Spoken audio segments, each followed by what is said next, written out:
Slide number 4 on Schoology is the product of powers. And what we're doing is we are still multiplying our coefficients. And I know that I'm supposed to be multiplying in this situation because my parentheses are side by side, and that means multiply. And then it says, but we are going to add our exponents. And that's kind of weird because we haven't done it before. So that's what we're learning today, is we're learning how to deal with these exponents. And that rule is going to be over here. And that's just with the exponents. That doesn't take into account the coefficients. The rule for coefficients is still that we multiply. So we're going to start off, and we're going to do this the same way. We're going to do the 2 times the 7. And again, I know that I'm supposed to be multiplying because those parentheses are side by side. And whenever I go across, that means times. So 2 times 7 is going to be our 14. So we're going to take that 14, and we're going to click it, and then click right here, and it'll pop in, or you can drag and drop. Now, the next part is expanding the C's. Expanding means that we're going to write it out so that you can see what happens. What exponent is right here? There is not one visible, it's an invisible 1. So this means that there's 1C. So I'm going to write 1C right here.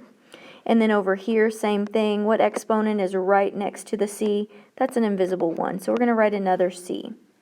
And then what we're going to do is we are multiplying those, which just basically means you're writing them side by side. And the rule is that you then just count.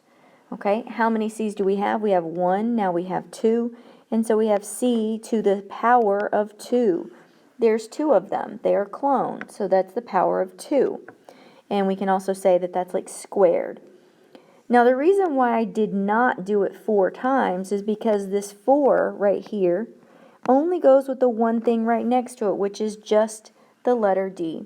And the same thing over here, this exponent of 5, this power of 5, this cloning power of 5 only goes with the letter D.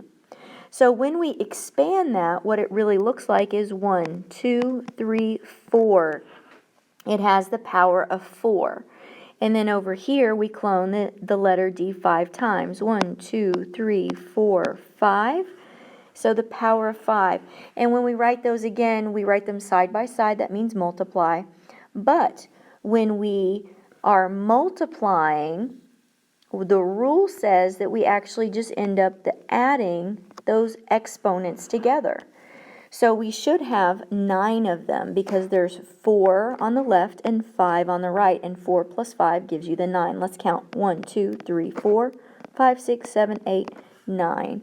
So we would say that the letter D has the power of 9. It is to the 9th power.